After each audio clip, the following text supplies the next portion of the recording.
Saya sebagai rakyat Malaysia menyokong sepenuhnya tindakan kita mari kita menjaga tanah air daripada pencemaran. Kenapa negara jiran kita nak marah sedangkan mereka punya warga yang masuk ke negara kita secara haram?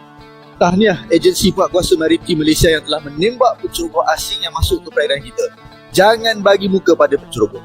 Yang pendatang asing tanpa izin ni, kalau dah kena tahan, kalau kau nak komplain, kena layanan buruk ke apa, aku lupa kepala kau je. Ya. Tahniah APMM, teruskan usaha anda. Rakyat Malaysia bersama dengan anda. Jika kita melihat ini dengan pendekatan normatif, memang warga negara Indonesia yang masuk secara ilegal melanggar hukum di Malaysia dan sudah menjadi tugas tanggung jawab otoritas Malaysia untuk melakukan penegakan hukum karena itu adalah yurisdiksi mereka. Dan dalam hukum internasional itu dibenarkan sesuai dengan Piagam Perserikatan Bangsa-Bangsa yang menegaskan bahwa United Nations didasarkan pada prinsip persamaan kedaulatan semua anggotanya. Ini berarti setiap negara berhak menentukan hukum dan kebijakan dalam teritorialnya, termasuk menangani para pendatang ilegal. Kemudian Konvensi Montevideo 1933 pasal 1 juga menyatakan bahwa negara memiliki hak penuh atas wilayahnya sendiri atau territorial sovereignty, dan yang kedua, wewenang atas penduduknya.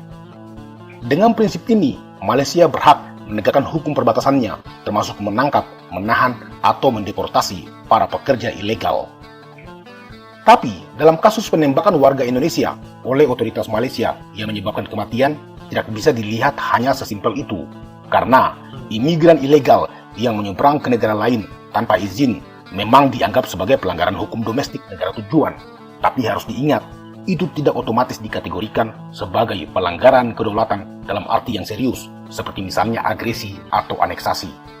Jika penembakan itu dituduh pelanggaran kedaulatan seperti yang dikatakan teman-teman di Malaysia, maka mengacu pada Resolusi Majelis Umum Perserikatan Bangsa-Bangsa nomor 2625 tahun 1970, tindakan yang dikatakan melanggar kedaulatan suatu negara itu misalnya, pertama, intervensi militer atau agresi oleh negara lain.